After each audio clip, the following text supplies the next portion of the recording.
From the KBIA Newsroom in Columbia, I'm Charlie Dahlgren. Volunteers and the Missouri Department of Conservation have been adding native wildflowers and grasses to high-visibility spots in Kansas City ahead of next summer's influx of World Cup visitors.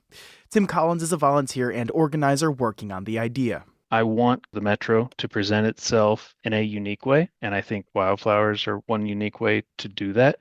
I also think that native plants, getting them planted and getting them accepted and people understanding their need in the ecosystem and the beauty that they can provide is also important. Nearly 100 volunteers helped with plantings at Arrowhead and Kauffman stadiums and along Main Street and the River Market. The KC streetcar has also been working on adding native plants to its recently extended route. Distributing food stamps could soon get even harder for Missouri's food aid system, which a federal judge has already called broken and inaccessible. KFF Health News reports a new federal law restructuring national food assistance requires more people to work to qualify for aid. Over the next decade, the law also shifts more of the program's cost onto states, which are already straining to help those in need. More than a year ago, a federal judge ruled that the state's food aid system was overwhelmed and had erroneously denied assistance to applicants. Though the judge ordered the state to fix the problems, not much has changed, according to a recent analysis. Advocates say Missouri's ongoing problems foreshadow the trouble that lies ahead for state food aid programs nationwide. University of Missouri researchers have developed a new way to study heart valve stiffness.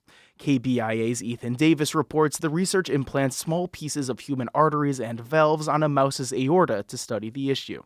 Shiyo Chen is a professor of surgery in MU's medical school and says before his team's research, the only way to study heart valve stiffness was to use animals as models to simulate human valves and arteries. But he says those models didn't lead to good results.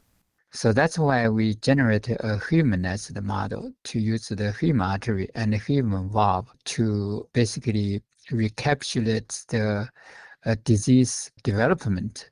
Chen says his team's new process will be used to study aortic aneurysms, where blood vessels expand, as well as a buildup of artery plaque or fat known as atherosclerosis.